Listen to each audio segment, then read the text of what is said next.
Do you believe in any system of ethics? Yes, but it's very difficult to separate ethics altogether from politics. Ethics, it seems to me, arises in this way.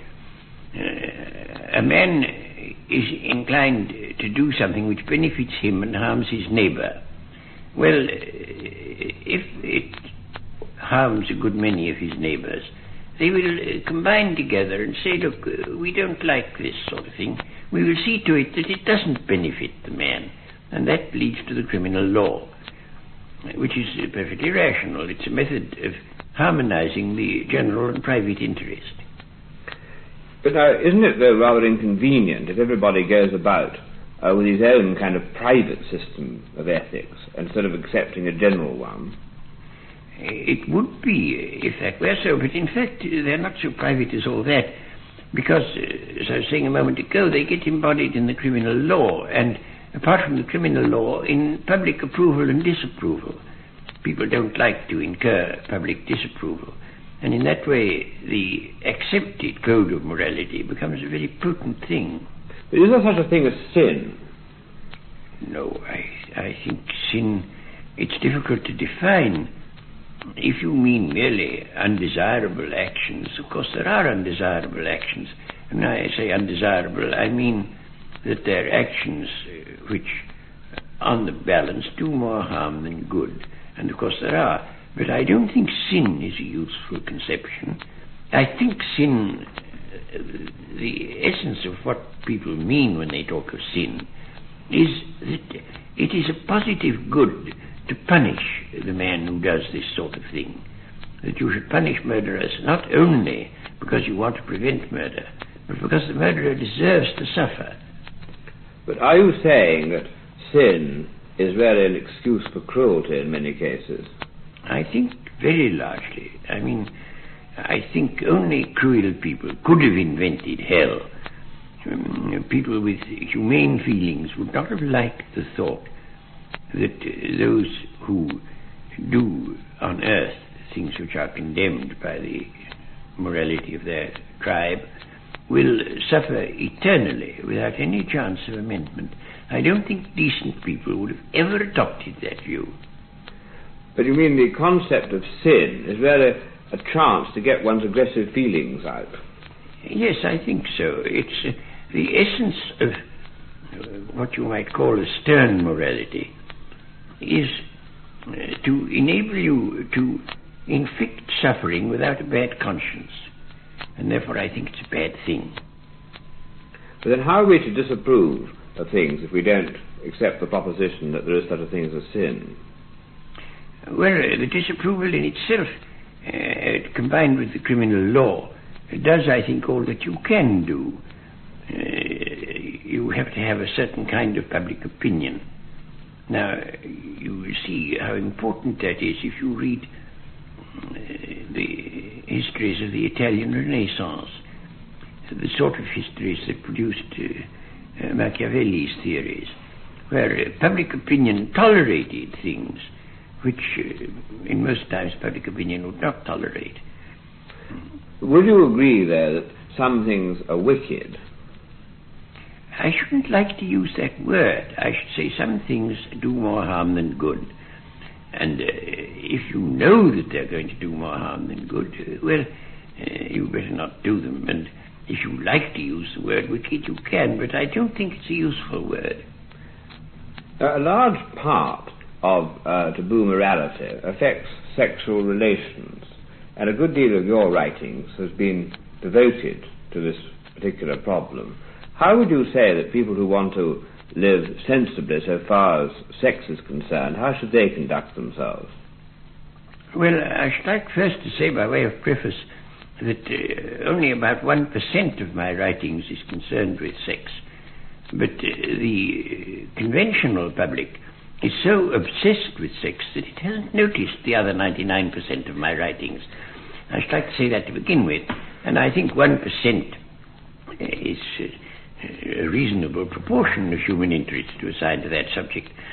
But I should deal with sexual morality exactly as I should with everything else. I should say, if what you're doing does no harm to anybody, there's no reason to condemn it. And you shouldn't condemn it merely because some ancient taboo has said that this is wrong. You should look into whether it does any harm or not. And that's the basis of sexual morality as of all other. Would you say then that rape is to be condemned, but ordinary fornication, provided that it didn't hurt anybody, is not necessarily to be condemned? Yes, I should certainly say that rape is just like any other bodily violence. As for fornication, well, you'd have to look into the circumstances to see whether there was on this occasion a reason against it or whether there wasn't, but not a block condemnation always and under all circumstances. But do you think that it's right to have rules about what can and can't be published? Well, that's a question on which I feel rather an extreme position, a position that I'm afraid very few people agree with. I think there ought to be no rules whatever prohibiting improper publications. I think that partly because if there are any rules, stupid magistrates will condemn really valuable work because it happens to shock them. That's one of the reasons. The other reason is that I think prohibitions immensely increase people's interest in pornography, as in anything else. I used often to go to America during Prohibition, and there was far more drunkenness than there was before, far more. And I think the prohibition of pornography has much the same effect. Now, I give you an illustration of what I mean about prohibitions. The philosopher Empedocles thought it was very, very wicked to munch laurel leaves, and he laments that he will have to spend 10,000 years in outer darkness because he'd munched laurel leaves. Now, nobody's ever told me not to munch laurel leaves, and I've never done it. But Empedocles, who was told not to, did do it, and I think the same applies to pornography. But do you think, then, that if everything that anybody wanted to write of an obscene nature were to be published, this in fact would not increase people's interest at all? I think it would diminish it. I think, suppose, for instance, filthy postcards were permitted. I think for the first year or two, there would be a great demand for them, and then people would get bored and nobody would look at them again. And this would apply to writings and so on as well? I think so. Within the limits of what is sensible. I mean, if it was a fine piece of art, a fine piece of work, the people would read it, but not because it was pornographic. To come back to the basis of what we've been talking about, the unthinking rules of taboo morality, what harm do you think they do? Well, they do two different sorts of harm. Let's say those of them which are not rationally justifiable.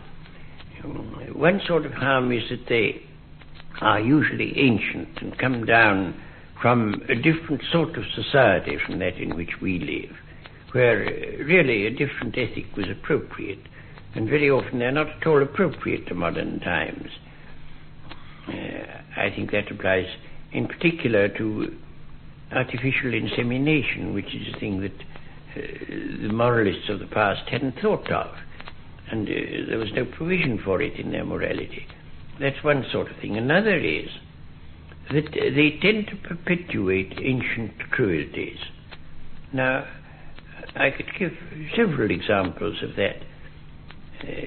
Take, for instance, human sacrifice. The Greeks, at a very early period in their history, began to turn against human sacrifice, which they had practiced. And they wanted to abolish it. But there was one institution which didn't want it abolished and stuck up for it through thick and thin, and that was the oracle at Delphi. It made its living out of superstition, and it didn't want superstition diminished. And so it stood up for human sacrifice long after other Greeks had given it up. That's one example. Now, I could give you another example, which really was of some importance.